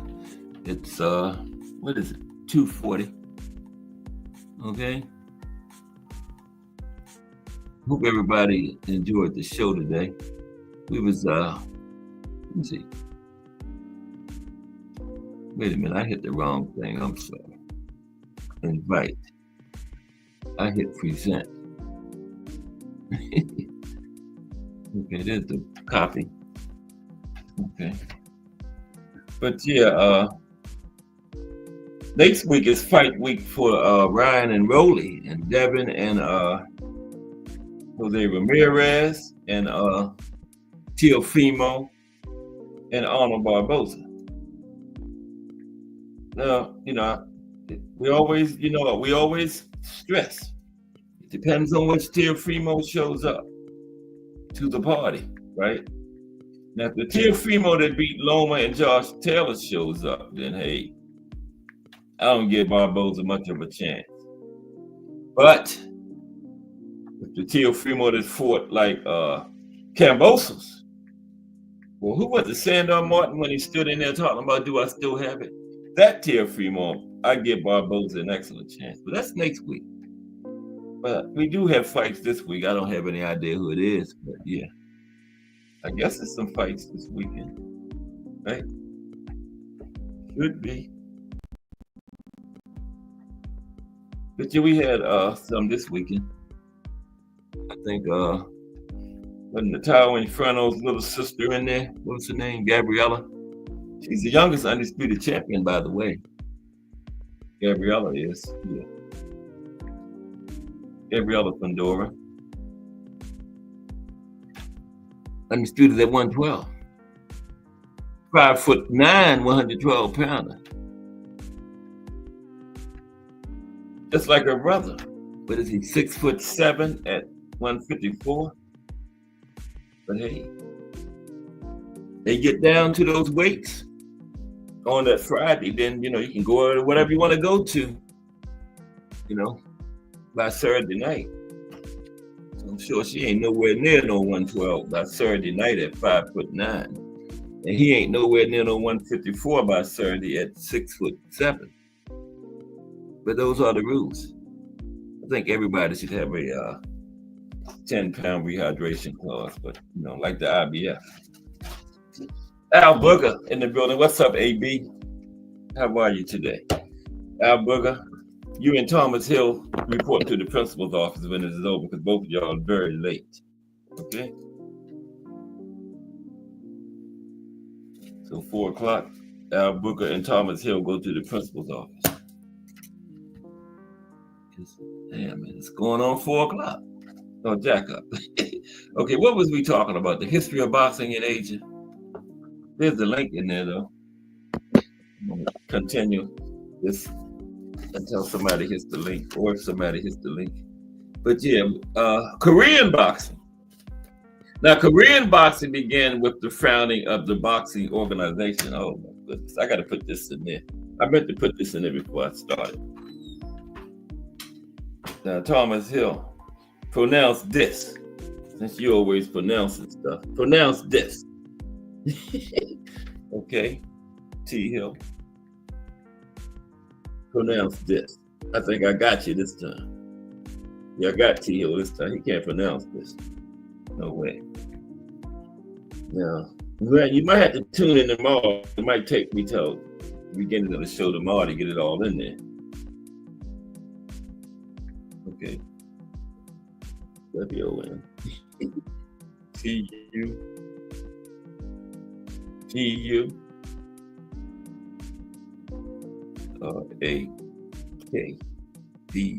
There we go. Now, Korean boxing started with the, can you pronounce that, T-Hill? With the founding of this organization. Okay. Right. Korean boxing began with the founding of that organization right there in 1912. Okay.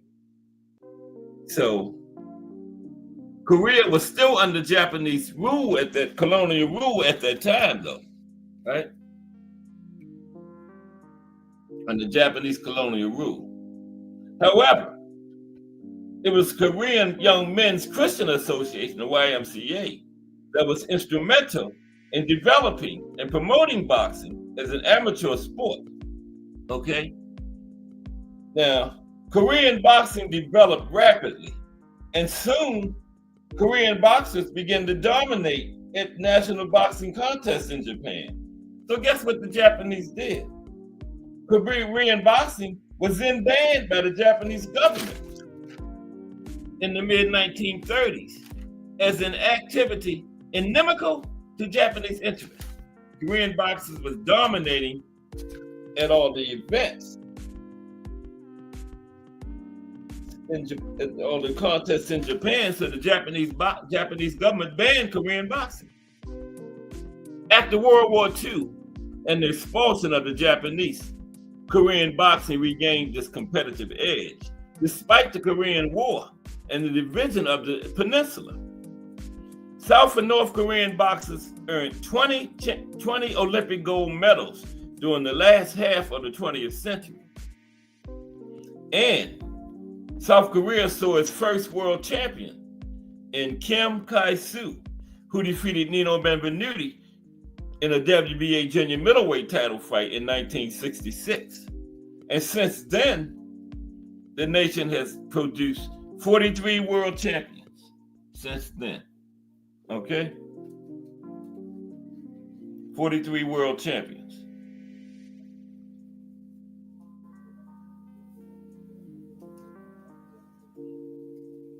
Okay? I lost my place. Okay, now, Western boxing arrived in Japan in the 1920s, but became popular in the 1960s and 70s with such prominent fighters as Masahiko fighting Harada. We talked about him in the beginning. We was talking about the Asian boxers, remember? Now, boxing is a popular televised sport in Japan. It is controlled by a few powerful boxing gyms with close ties to television, close ties to the networks. Now, once a fighter has turned pro, the gym for which he fights manages his career. And unless he is traded, he will fight for that gym for the remainder of his career. This probably got a lot to do with those Japanese fighters fighting in Japan so much, I guess, you know. Now in Thailand, international style Queensberry boxing and the traditional martial arts of Thai boxing, Muay Thai, are both featured at many boxing events, right? Now this fusion has its roots in the 1930s when Queensberry boxing first reached Thailand and began influencing the native sports. Soon, Muay Thai matches were held in a ring and fought under time limitations. And Muay Thai programs often featured 8 fights, right? And the last of which was international style boxing with the Queensberry rules. Now, 2 boxers who were champions in Muay Thai and went on to become champions in international style boxing are Kosai Galaxy and Samart Payakarun, okay? Samart Payakarun. Okay, now, in China, Western boxing was introduced in the late 1920s. And the sport grew until it was banned by Chairman Mao Zedong in 1959 as being too dangerous for athletes Now, in 1979, Muhammad Ali made his first 3 visits to China as a goodwill ambassador for boxing, and he conferred with the communist leaders. And these visits to China and overtures by amateur boxing officials led to the resumption of boxing in China in 1986. Okay, there's Thomas Hill. All right, what's up, T Hill? You got that pronunciation for me? Who was man, let me look at that. Yuga Wantagarabu. Yuga Wantagarabu. Yeah. What's up? What's good with you? Oh, Not man. too much. Just, talking this boxing, that's all. Gabby Fandor, she real talk. She's real. Really like that. I know. Yeah. That girl ain't no joke, man. She boxed to her strengths and she don't play no games with it. No, she don't. She put that she hit that girl so often that she said, you know what, I don't want to do this no more. Yeah. Yeah. She didn't want to be there. No. She didn't want to. I got mad respect for her. Aunt was talking about this one girl, man. She like the female Thomas Hearns. I forgot her. I think her name is Jessica. Oh man. When you see this girl, oh, there go Aunt right now. She young. What's up, Aunt? Is she young? Or... She's young. Yeah, she's young. I think she's like 24 or 25. Okay. She's from another country. I want to say she might be German or something like that. But she's tall. She's like 5'10". 5'11", man. I can't play. She is a prospect, but when I tell you she's a prospect extraordinaire, she's a prospect extraordinaire, man. She likewise uses her length, but she can fight inside as well too. She got this tremendous right. This right is lightning. Like it hit this one girl and just reset everything about her. She just had a factory reset. Yeah. Call that bad word, a factory reset right. Get you right with it. But she also, man, she's aggressive. She's a dog, but she uses her distance well. I gotta check her out. Her first name is Jessica? I want to say Aunt. What's her name again? Aunt No. Okay. Aunt No. I have him get up on here and tell us about it, man. She's a really good fighter, man. A really good fighter. I think she's only like 13 fights in, but she's dominant in those 13 fights. What weight division is she? Did you know that? Her class? I want to say she's in the same division, if not of a division under Gabby Fandor. Now, see, the thing is, like, the thing about her is that, she's like of some form of African descent, but she's from a different country. She might be from Holland or some stuff like that. Okay, yeah, I'm gonna check her out.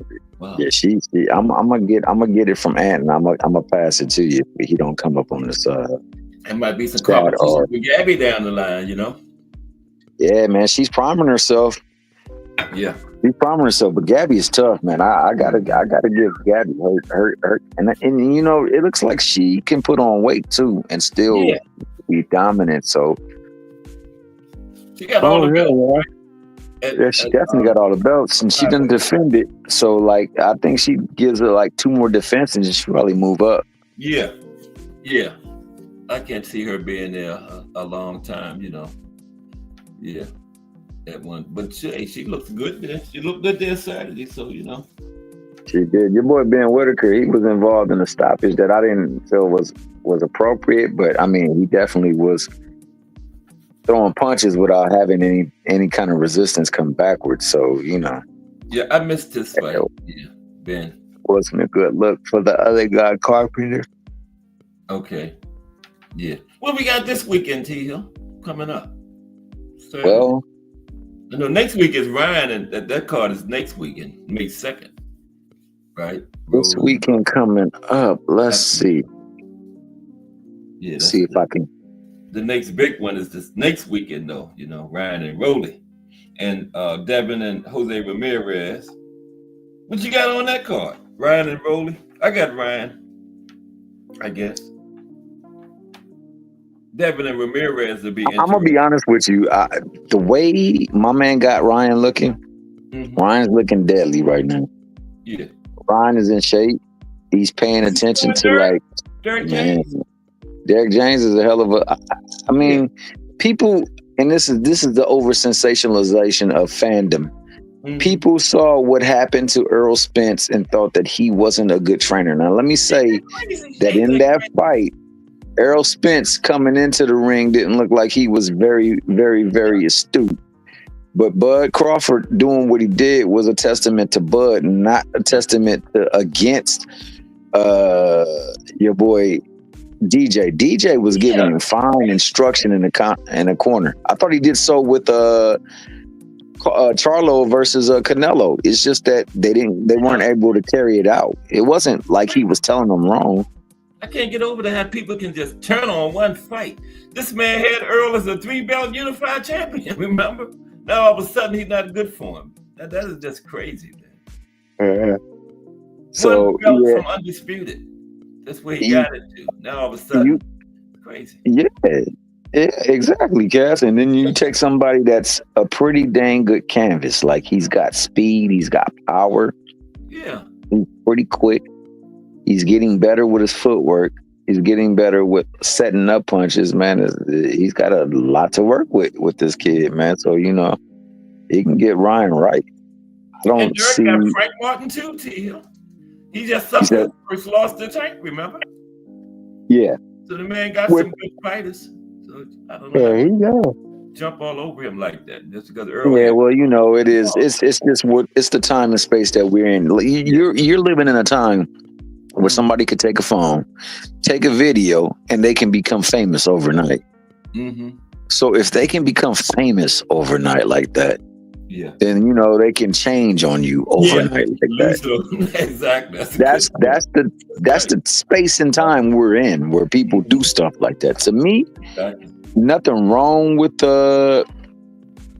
Derek James, and to me, you know, he's a fantastic trainer, and I mean to get a chance to once again put that on spotlight when he's going up there against Rolly. I think Rolly is overmatched just off of a boxing standpoint because he hasn't been boxing for too long.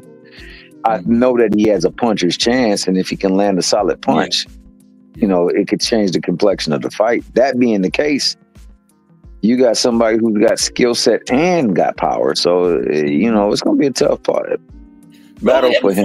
Neither have it. He hasn't since the Pitbull fight, I believe. So that was his last fight. What you got on Devin and Jose Ramirez? What you think about that? Well, for that one, I got Devin.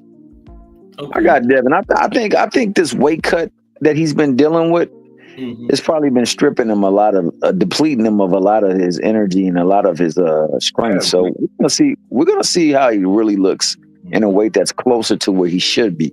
Now that being the case, I know that he has to. Okay, so the Ryan fight, even though they got it absolved, it still isn't absolved. If you know what I mean, it still happened. But not only they got to fight again, just the things that was available to Ryan will be also available to Ramirez if Ryan doesn't. I mean, if Devin thinks that the only reason why he lost the fight was because of Osterring. Osterring wasn't the reason why you were being caught with a left and a right. Osterring had no factor in that. Nothing to do with that. You know what I'm saying? Those things were present and prevalent when you were fighting Jojo Diaz. Now, Ramirez is a much better, much bigger, much stronger Jojo Diaz. So, you know, they will be available if he hasn't fixed it. But if he has corrected it, then, you know, I feel as though, in my Tank voice, homage to Tank, that, you know, Devin will be able to style on him and keep him at bay and pretty much control the pace of the fight, and that's what he's going to have to do. Because if it becomes, you think? I think so. So I favor Devin. I think that it's a dangerous fight from the sheer aspect of like his mindset. Where's his mindset at? But other than that, I would favor Devin 10 times out of 10. Okay. And the third one, Teofimo and Barbosa. Now, to me, that is the toughest fight. I think the dangerous fight is the Devin fight. I think that is the toughest fight. I think that's the fight that's most evenly matched. Okay. I think that Barbosa has grit. I think he has tenacity. I think that he also has skill. I think that he likes to fight at a distance, and I'm not sure if he's.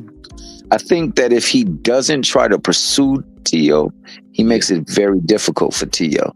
But if he goes and tries to walk him down, pursue him, and things like that, I think Tio will use that to a disadvantage, and I think that he'll counter him all night long. That being the case, there's a lot of bad blood. There's a lot of talent in that ring, and there's an opportunity to become a champion. So, I think that's going to be added motivation when you look at it. Yeah. And then as the winner can get the winner of one of the Devin Ryan stakes, should they both be triumphant. So it's a good card, and I like the card all the way around. I'm interested. So if Devin and Ryan wins, so do they have that set up for Nate's? Devin and Ryan, is that how that's working? Well, that's what they're talking now. If that's what happens, is a totally different story. It's boxing. That's what they're talking. I mean, it would be nice. I'd say that it would be nice. It would be nice for them to do that with no negative headlines, no controversy. Just go in there and handle the fight and see who really is the better of the two. So all these fights at 140 or catch weights or what? I don't know. I haven't checked. Like Ryan and Rolly, what weight is that? Is that 140? I believe it's 147 now. Okay, I'm not sure. Okay. But I believe they have granted it. Before it was 44. Okay. Before it was 44. They had a catch weight. Now I don't know if it's been fully elevated to 47. But I do know that it wasn't 40. I know it wasn't 40. Nah. Why don't they just go to 47? Is it Boots? I believe it's Boots. I believe he's a big time part, because I mean, you say you want championships. Well, and you want big fights. Well, that's the biggest fight that you can make. But there is also Norman. There is Barrios. There is Mario Barrios and Norman right now, and then Boots, because Boots got 2 titles. I think when Boots leave, they all gonna go up there to T.O., Ryan, Devin, all of them. Watch. But Stanionis is a good fight for somebody trying to get their feet wet. Stanionis, he was a tough fight for any of them. Don't you think? And it's a good way. None of them gonna beat Stanionis. Yes. So there's a lot of action there. I mean, yeah. I think there's Hooker. You have him. You have Randall. What's the guy Norman beat when he first won his title? He's still there. Oh, Santillan. Yeah. Yeah, you got Santillan. So, there's action there. I mean, and it's closer to the weight that they need to be performing at anyway. And that's Ryan too, because Ryan's a lot bigger than what he's been fighting. Yeah, Ryan's tall too. Yeah. Don't need to be up there at 147. So these catch weights, just fight at a weight, man. So Eubank versus Ben. Oh, that's this weekend? That's this weekend. Eubank versus Ben. Yeah, that's that big card over in the UK. I think Josh Warrington is on that one too. Is that this weekend? Yeah. So it's the 26th. So let's see who's all up on that one. That's a good one. Yeah, I forgot about that. Yeah, that's a good card. It's another good fight on there too. Anthony Yard on that card. He fighting the guy that fought Bivol a couple fights ago. Remember? What was his name? Lyndon Arthur. Anthony Yard and Lyndon Arthur on that card. They're on that card, and that should be a good fight. That should be a really good fight. That's a very good card. I was looking at that the other week. I forgot all about that. Yeah, that's this weekend. That is a very good card. Yes, it is. There's some other good fighters on that card too. I can't think of them. I don't have it up right now. You got it up? I don't have it up. I'm pulling it up. I'm pulling it up right now. I'm about to tell you who's on there. Yeah, it's a very good card. I know that.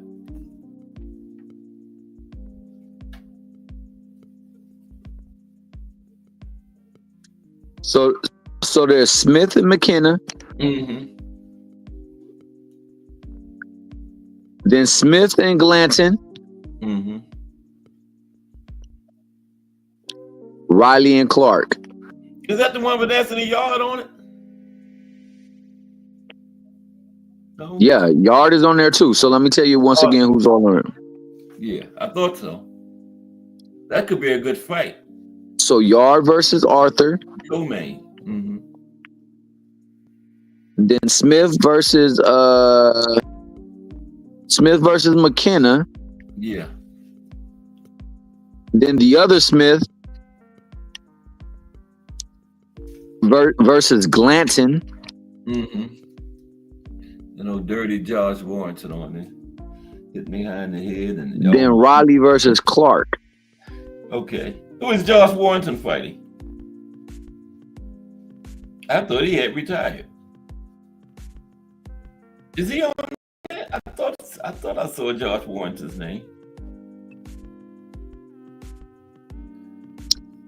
I don't see Warrington on it. I'm looking for it. Maybe Warrington got pushed to the preliminary. Let me see.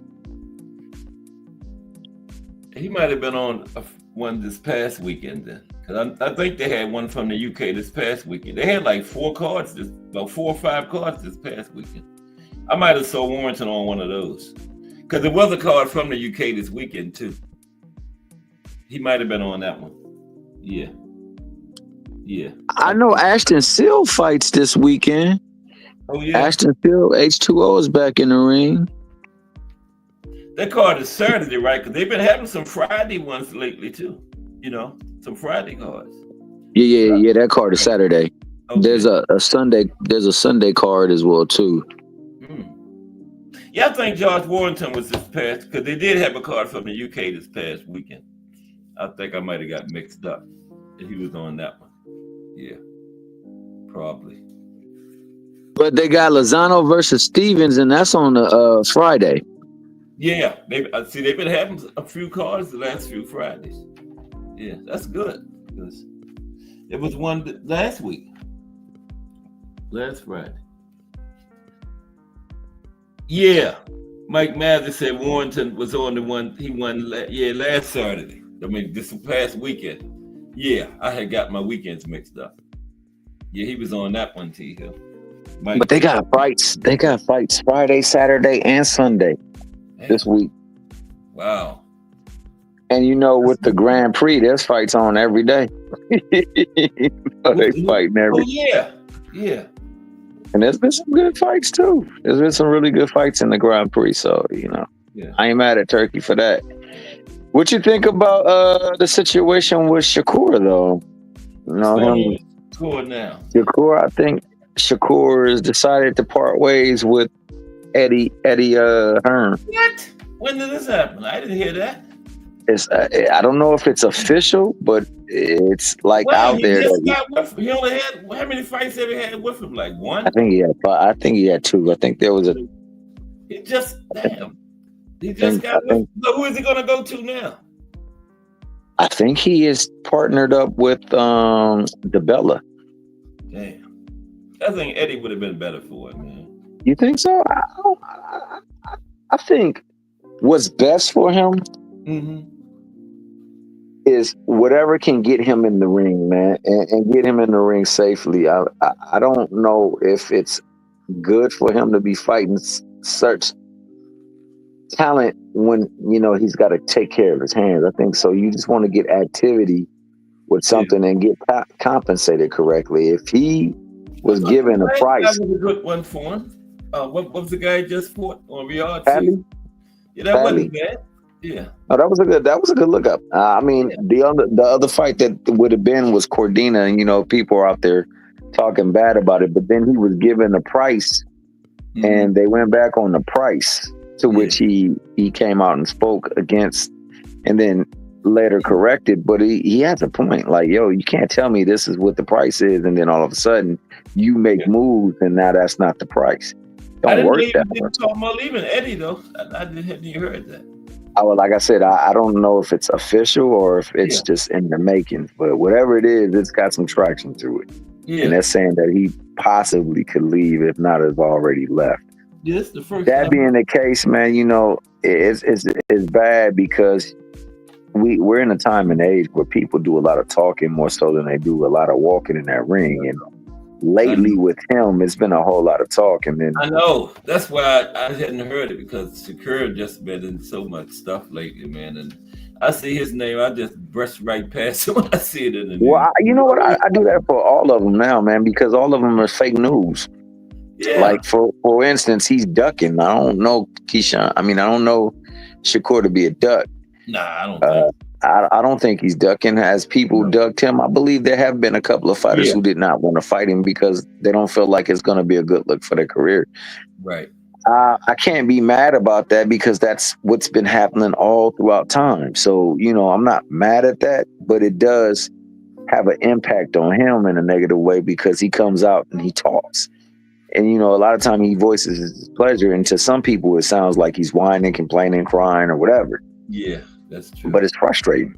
It's frustrating. I want to show that I'm somebody that's worthy of the spotlight. And, you know, every time I think I'm in that situation, something comes up. Yeah.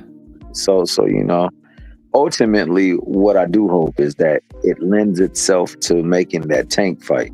And I hope that Tank is right in his head more so than anything, because as you know, if you were easily able to navigate your job and get paid millions on top of millions, you wouldn't want that to stop.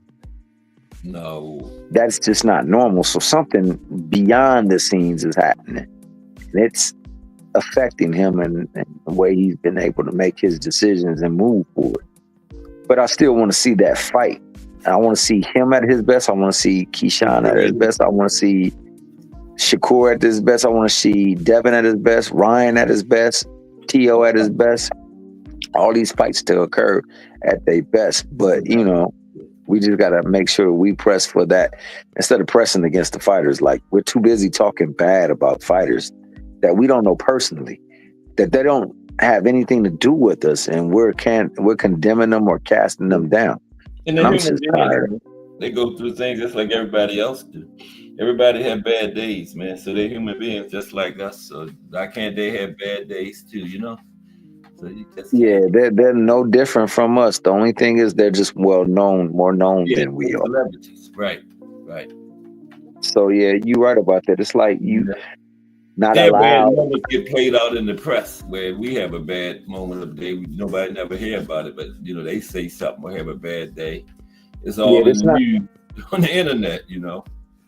Yeah, it's not the boxing. It's not the boxing beyond the ring segment that you can get inside the comic books. This is real life. And you know, we humans, we gonna make mistakes. You know what I'm saying? Sometimes we're not gonna be at our best. Sometimes we're gonna do some things that we never thought we could do possible. And sometimes we're gonna say some stuff that just don't make sense. And then you got people sitting there waiting for you to slip up. You know, just praying for your downfall. Like, I've never seen so many people pray on other folks' downfall like these people do on these dang YouTube comments. And they do it for a comment, and a subscription, man. I don't like a comment, and I don't like a subscription that much that I feel like I would have to do that to somebody else so that I can get those. Never do that, man. You got to put yourself in them people's shoes and say, would you want somebody to do that to you if you was in that position? No. So, you know, don't do it. Exactly. You know? Yeah. That's exactly the way I look at it. But a lot of people don't. Like you said, they want the likes, the views, the subscriptions or whatever, so they'll just do anything, even make up stuff. You know? Yeah, and that's another thing. It's a lot of stuff being made up about these fighters, man. People just speak a narrative into truth. It's just crazy. And then talk about it enough, people start believing it. And other people start talking about it. Exactly. And they doing it so they can generate people towards their channel. Yup. So their channel can blow. That's just interesting. I mean, that's just what is it called? Disenfranchisement. Like they're over there selling something that's not so, just so that they can get people to traffic where they are and spend time. Nah, man, I don't like that. And I hate it as us more so than anybody else that do this stuff. Yep. That's it. Yeah. Okay, but look at Tia. We're gonna get ready to Man, we gonna bounce. Yeah, man. How was your weekend? I was busy and hectic. I ain't getting no sleep. I had to move. I didn't even have a weekend, man. I was constantly on the go. Yeah. 3 straight days. So but I'm here to this day. So That's it was a success in that measure. So with that, I just talked to Jay earlier. I didn't know that situation that had happened, with his daughter. I didn't even know that. I was talking to him earlier. oh, what happened with his daughter? I haven't been on that. I You didn't know? nuh-uh. Grandbaby. What happened with his grandbaby? Remember his daughter was pregnant and he was getting his first grandbaby? Oh man, you never called me too. You gotta call me. Okay, as soon as we hang up. Yeah, I okay. did that, man. Yeah, we'll talk that over the phone instead of over this. But he put it out there and he thought I knew, I didn't even know too, so I apologize. Okay. Yeah, I'll give you a call. Give me like 30 minutes or so. I gotta make a run real quick. But Yeah, go make that run. Go make that run. Get everybody right over that way. Oh, 5 o'clock. All right, sounds good. Now. All right. Yeah. All right, sounds good. All right. So that's it. Okay. Take us That out. is it. Oh, for sure. Well, as always, we want to thank people for coming in here and just going through the annals of time and exploring that beautiful thing we call boxing. To the people that just watched, didn't even participate in the chat, but enjoyed what you see, always remember to hit the like button, hit the subscription button as well too, man. And my man is monetized now, so you can send him a Cash App or you can send him a super chat, and it will be greatly appreciated, and it will lend itself to giving you more and more of this fantastic thing we call boxing. And on top of that, for the people who did come in and said something like the Mike Magics of the world, the Al Boogers, the Ant McQueens, the Mike Rims, the Bruce Gass, Boxing Jazz, and so much more, the Terrell Camerons, the Mrs. Cass, the Better Half. We greatly appreciate you and look forward to the next show where you can come and you can talk nothing but boxing from a historical point of view.